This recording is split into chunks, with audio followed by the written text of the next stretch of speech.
Porquê? Porque acho que... tem vergonha, não é? Tem vergonha. Não é bem vergonha. Isto parece... Eu comecei a pensar, bom, eu não estou bem, se calhar fui eu que... A senhora está a pôr em causa as suas próprias capacidades na avaliação disso, é? Exatamente, comecei por fazer isso. Entretanto, como a minha filha mais nova esteve aqui comigo, também se apercebe. E eu pensei, não, eu estou normal, não é? Portanto, isto está mesmo a acontecer. E tem sido um horror. Olha, e acha que aconteceu alguma coisa aí em casa? A casa é sua há muito tempo? A casa é minha há 8 anos, mas era nova, pronto, e não aconteceu nada. Fizeram-me uma pergunta se me tinha falecido alguém. Faleceu há cerca de 3 anos, fez no dia 23 de janeiro deste ano, de 2007, 3 anos, faleceu o pai das minhas filhas, com quem eu tinha, mas, embora divorciados, mas dávamos bastante bem. Pronto. E... Se calhar está na altura de procurar ajuda noutro local. Exatamente, que eu não sei qual. Pronto, eu queria transmitir realmente, porque para quem tem medo, como eu estou a sentir, isto é um horror. Daquilo que temos estado aqui a ouvir, e já não é a primeira vez, já é a segunda vez que tocamos este assunto aqui no programa, temos tido aqui como informação que realmente os centros espírita são os locais onde as pessoas têm, quem os procura consegue resolver algumas destas inquietações. Se calhar é o melhor procurar, acho que há em todo o país, há centros em todo o país, não é, Zé Lucas? Era importante, de facto, esclarecer que um centro espírita caracteriza-se pela sua idoneidade, onde não há aceitação de dinheiro ou cobrança de dinheiro. É gratuito absolutamente. Exatamente. Não é? São atividades filantrópicas, fraternas, com o único auxílio, com o único objetivo de auxiliar o próximo. Portanto, aqueles anúncios que vê nos jornais de médiuns, espíritas, curam tudo e mais alguma coisa, são charlatães, não são espíritas, certeza, portanto, aconselhamos a que não vão. Há uma rede de centros em todo o país, não há? Existe uma federação espírita portuguesa que congrega a grande maioria dos centros espíritas em Portugal, onde as pessoas poderão, de facto, perguntar pelos endereços. O mais perto da Alenquer qual é? Sabes, é Lucas? Não sabe? Da Alenquer tem nas Caldas da Rainha e tem em Lisboa. Em Lisboa. Cerca de 20 centros. Obrigada, Ana. Boa tarde. Espero que se resolva tudo muito bem. Temos já ao telefone alguém de seguida, que acho que é a Margarida. Margarida, olá, Margarida. Boa tarde. Boa tarde. Conte-me lá, então. Dona Júlia, é só para dizer que eu ando a ser muito apoquentada e queria ver se esse senhor me dizia alguma coisa. Porque o meu marido morreu há 5 anos. E eu nunca tinha sentido nada, mas mudei de uma casa velha para uma casa nova. Que é da Câmara até, por sinal, a casa que tenho. E estou muito bem. O meu marido, durante 10 anos, deixou-me antes de falecer. Se juntou a uma amante que arranjou. E depois eu tive telefonemas para a minha casa que era só respirava, mas não falava. Mas, Margarida, deixe-me ir devagarinho, mas portanto, isso aconteceu depois do seu marido falecer? Enquanto não morreu. Enquanto não morreu. E agora está a sentir-se outra vez incomodada? Agora. Já me acendeu a televisão de noite da sala, com acesa, e já se foi meter comigo na cama, que eu estava acordada. Não podia falar, a cara dele encostava à minha, o corpo, a mão dele, conforme deita o corpo, por cima da minha barriga, e eu queria falar e não podia. E ando aflita com estas coisas, não sei onde é de socorrer. Margarida, portanto, estamos a falar da senhora, está a falar, claro, que não, aliás, estamos a perceber na sua voz que a senhora está muito aflita. Tenho medo. Olha, Margarida, calma, Margarida, vamos aqui, respira, por amor de Deus, vamos com calma. Olha, Margarida, diga-me uma coisa, está ligado de onde? Da Amadora. Da Amadora, pronto. Se calhar é o mesmo conselho para si que demos à Ana.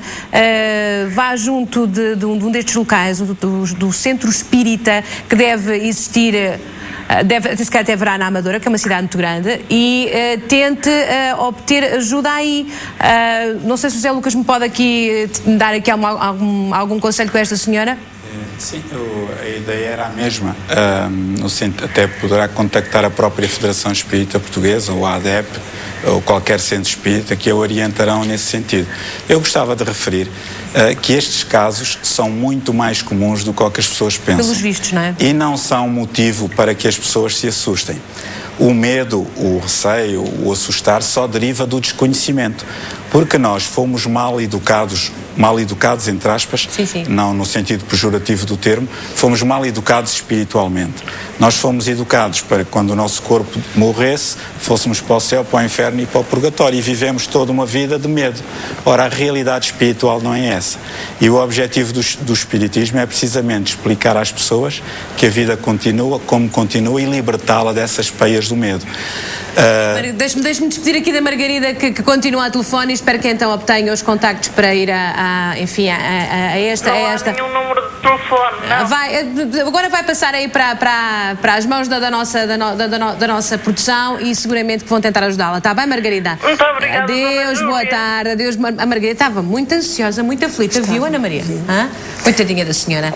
Quando se está sozinho e não realmente estas coisas são muito complicadas. Eu ia voltar aqui ao caso da Ana Maria para sabermos então esse dia em que está numa reunião em que não contava que nada lhe acontecesse, não é? Pronto, eu fui a uma sexta-feira, costumo lá ir, e quando me entregam aqueles versos do meu filho.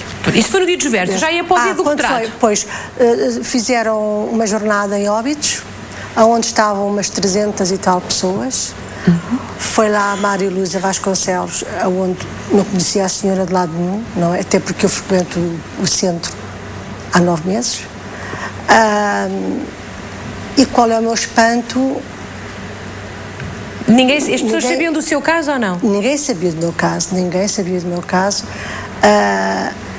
Por acaso a minha filha, que teve assim, disse-me assim: ai mãe, eu estou com o pressentimento que vais receber uma fotografia do Mano.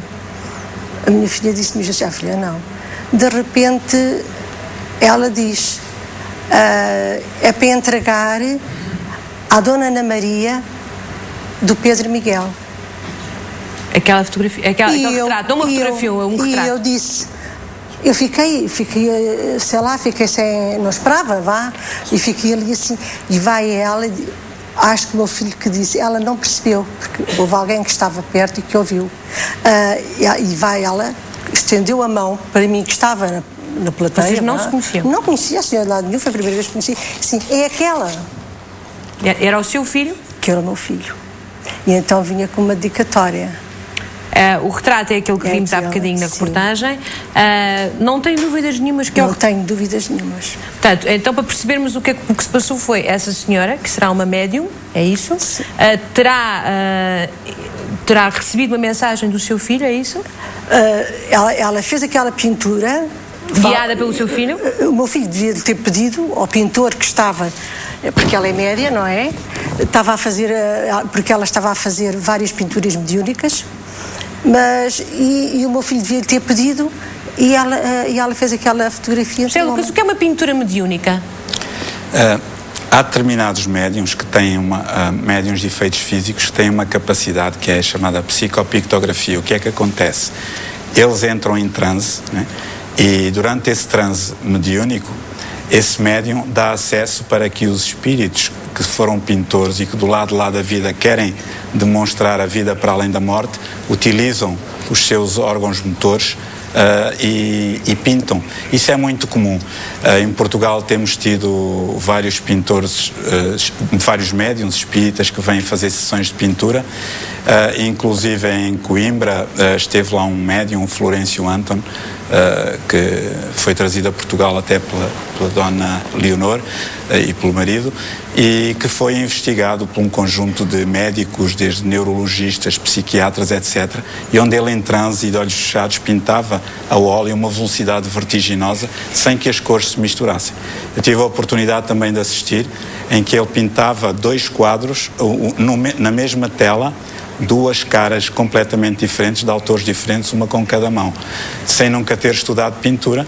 E de facto as pessoas que são especialistas em arte, não é o meu caso, dizem que ali estão os traços dos pintores falecidos, as cores, os estilos. E a Ana Maria não tem dúvidas nenhumas que aqueles eram os traços do filho. Bom, vamos agora fazer aqui uma brevíssima chamada aos meus 75 mil euros, que eu não quero que sejam meus, quero que vá lá para casa.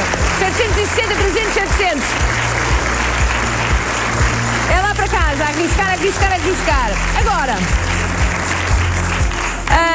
acho que muitos de nós, na minha geração principalmente, quem tem a minha idade, viu com certeza com muita atenção um filme há uns anos que foi um grande sucesso que se chamava Poltergeist.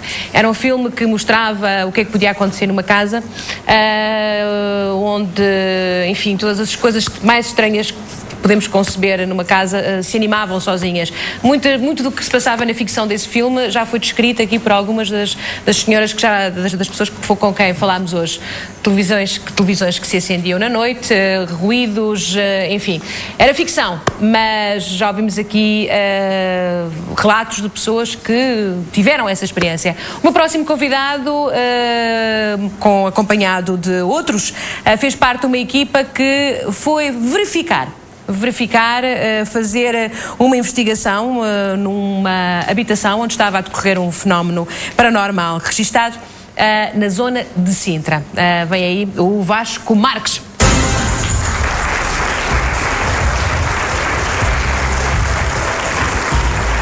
Olá, Vasco, como está? Olá. Tudo bem? Acho que vou-te sentar. Olá. Então, conte-me cá. O que é que se passava nesta habitação? Bem, nesta habitação aconteceu coisas estranhas, idênticas ao que já falamos aqui. Que era ruídos na casa, portas a bater. Estamos a falar de uma moradia, era isso? Exatamente, uma moradia. Uma moradia de uma família perfeitamente comum. Exatamente, perfeitamente normal. Sim. E é curioso que o telefonema que fizeram há pouco é muito idêntico e fez-me lembrar esse caso. Creio que foi a Ana Lemos que telefonou. Então o que acontece é que existem fenómenos estranhos.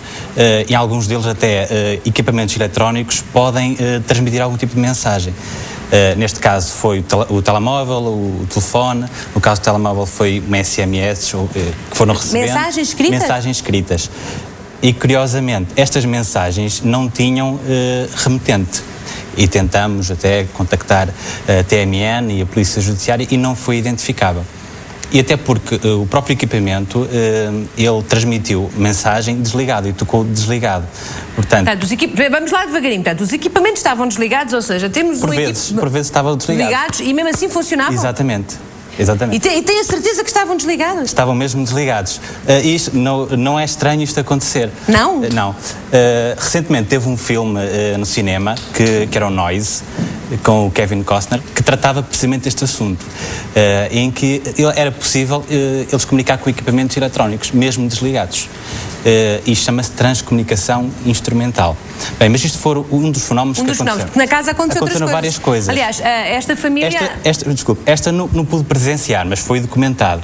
Mas presenciou outras. Exatamente. Então o que é que presenciou, Vasco? Depois fomos lá investigar, portanto foi um grupo de pessoas, foram professores, área físico-química, a minha área foi de informática, documentamos, portanto registamos, filmamos. Mas o Vasco é o interessado nestas matérias, é? Sim, sou estudioso de espiritismo, portanto sou espírita, e interesso-me por estas temáticas e fui, juntamente com a equipa, com muito gosto, investigar este caso. Portanto, vocês foram aquilo que é a denominação popular, provavelmente, não será aquela que usam, mas aquilo que nós chamamos de uma casa assombrada. Exatamente. Uma casa assombrada. Era isso que eu queria dizer. Sim. Normalmente chamamos casa assombrada. Sim. E há aquela ideia de terror. E eu queria já falar também um bocadinho sobre isso.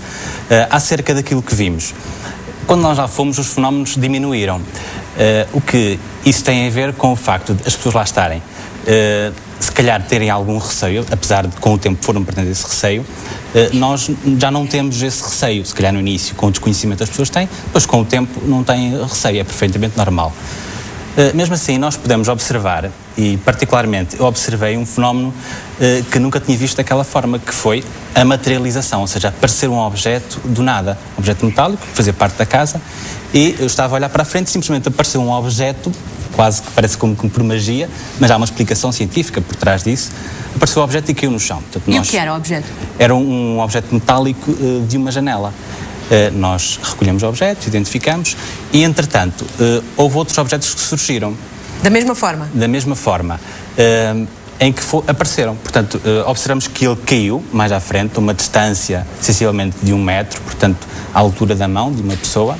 Em que... É este objeto? É isto que estamos a ver? Exatamente. Este é um botão de umas calças. Nós olhamos para as nossas calças e faltavam botões. Portanto, e aquilo é um botão que está cravado, portanto, e ele está ainda intacto, não foi descravado. E nós verificamos que aquele botão apareceu do nada, caiu e recolhemos. E houve mais objetos que apareceram. Apareciam muito moedas, não era? Moedas.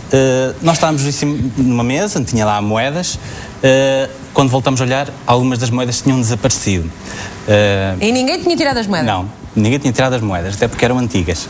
Eram antigas? Sim, eram moedas, pronto, que não tinham valor.